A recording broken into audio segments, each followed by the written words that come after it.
ఇవాళ దేశవ్యాప్త ఆందోళనలకు పిలుపునిచ్చింది కాంగ్రెస్ పార్టీ. నేషనల్ హెరాల్డ్ కేసులో సోనియా గాంధీ, రాహుల్ గాంధీపై ఛార్జ్షీట్ దాఖలు చేయడంపై నిరసన వ్యక్తం చేయనుంది.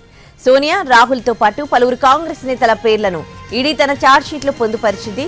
ఈడీ తీరుకు వ్యతిరేకంగా దేశవ్యాప్తంగా ఈడీ కార్యాలయాల ముందు ధర్నాకు దిగనున్నారు కాంగ్రెస్ శ్రేణులు. మనీ లాండరింగ్ కేసులో నిన్న మొదటి ఛార్జ్షీట్ దాఖలు చేసింది enforcement directorate. Associated journal limited ఆస్తులను యంగ్ ఇండియా కంపెనీకి మళ్లించినట్లు ఆరోపణలున్నాయి. సోనియా గాంధీ, రాహుల్ గాంధీలు ఇందులో డైరెక్టర్లుగా ఉన్నారు. వారిద్దరికీ చెరో 38% అంటే మొత్తంగా 76% వాటా ఉంది. మిగిలిన వాటాలు కాంగ్రెస్ నేతల పేరుతో ఉన్నాయి. నేషనల్ హెరాల్డ్కి సంబంధించి ముందుగా సుబ్రహ్మణ్యం స్వామి కేసు వేశారు.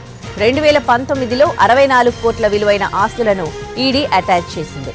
2023లో మరో 751 కోట్ల ఆస్తులను అటాచ్ చేసింది. అటాచ్ చేసిన ఆ ఆస్తులను స్వాధీనం చేసుకునే ప్రక్రియ కూడా జరుగుతోంది. మరోవైపు ఈ కేసుకు సంబంధించి దాఖలు చేసిన ఛార్జ్షీట్లో సోనియా గాంధీ, రాహుల్ గాంధీ పేర్లు పెట్టింది. ఢిల్లీ రౌజ్ రెవెన్యూ కోర్టులో దాఖలైన ఛార్జ్షీట్పై ఏప్రిల్ 25న విచారణ జరగనుంది. అయితే ఇది రాజకీయ కుట్ర అని కొట్టిపారేస్తోంది కాంగ్రెస్ పార్టీ.